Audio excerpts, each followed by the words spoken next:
Nina Turner's election is fast approaching, and we have an interesting new story to share with you. So take a look at this. Newsweek says, with a week to go before the special primary election for Ohio's 11th Congressional District, Democratic candidate Shontel Brown may be in hot water. In April, The Intercept reported that Brown, a Cuyahoga County council member, had voted to award millions worth of contracts to companies connected to her romantic partner and campaign donors. Emails reviewed by the Daily Poster show that the Ohio State Auditor's Office reviewed the allegations in the article and recently referred the matter to the State Ethics Commission. So it looks like there's some there. Under Ohio law, public officials are prohibited from knowingly authorizing or using their authority or influence to secure authorization of any public contract in which the public official, a member of the public official's family, or any of the public official's business associates has an interest. Violation of the statute is a felony, and penalties can include prison time. They continue. In recent weeks, Brown's campaign and her efforts to paint Turner as a bad Democrat have benefited from high-profile endorsements from the Congressional Black Caucus PAC, former Secretary of State Hillary Clinton, and House Majority Whip Jim Clyburn. Brown has also seen strong support from corporate lobbyists and outside groups, most prominently DMFI PAC, a pro-Israel super PAC whose biggest donor is an oil and gas executive and an heir to a massive fossil fuel fortune. The corporate think tank Third Way, which recently endorsed legislation encouraging more states to cut federal pandemic-related unemployment benefits, entered the Cleveland race last week, dropping $250,000 on digital ads opposing Turner. By the way, since this article came out, we got the news that even more money is now being dumped in there to defeat Nina Turner at the last minute. They are throwing millions out there to try to stop Nina Turner. Now, Nina Turner had like a 40-point lead, but Shontel Brown has now closed the gap. I think there was like a 20-plus point surge from Shontel Brown. She's still behind, but when you spend this much money and you muck up this much fake support and you got the big guns coming out to endorse you like Clyburn, like Hillary, yeah, it did move the polls a little bit, for sure. So Nina's still the favorite.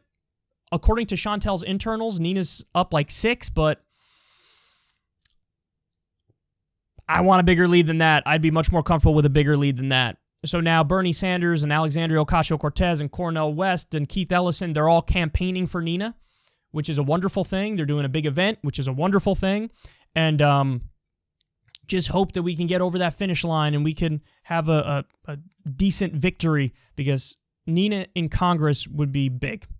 It would be big because now you finally have somebody in there who has some leadership qualities along with the right policy ideas. I think we have a number of people in Congress who are Democratic Congress people who have the right policy ideas, but they really don't have that leadership ability and that leadership quality. And they really don't have the thing that makes them feel okay if the media is shitting on them or leadership is shitting on them. I think Nina has that thing because they've been coming after her forever. And she's probably grown a thick skin to it where it's like, okay, come after me. I'm still going to do the right thing.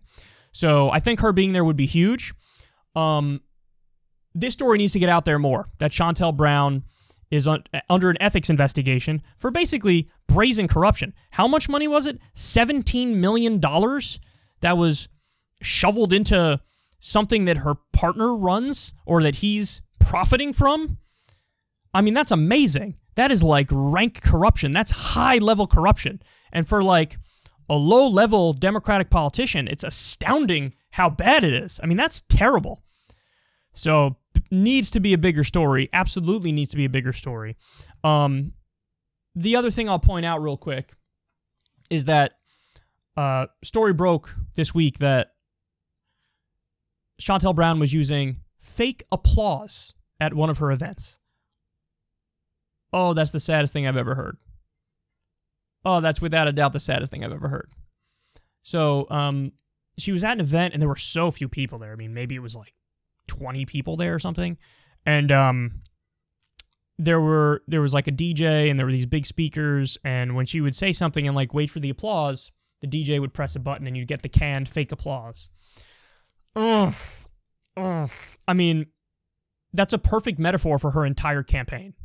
You know, like the whole thing has just been totally and utterly propped up by big money and corporate Democrat elites. The whole thing.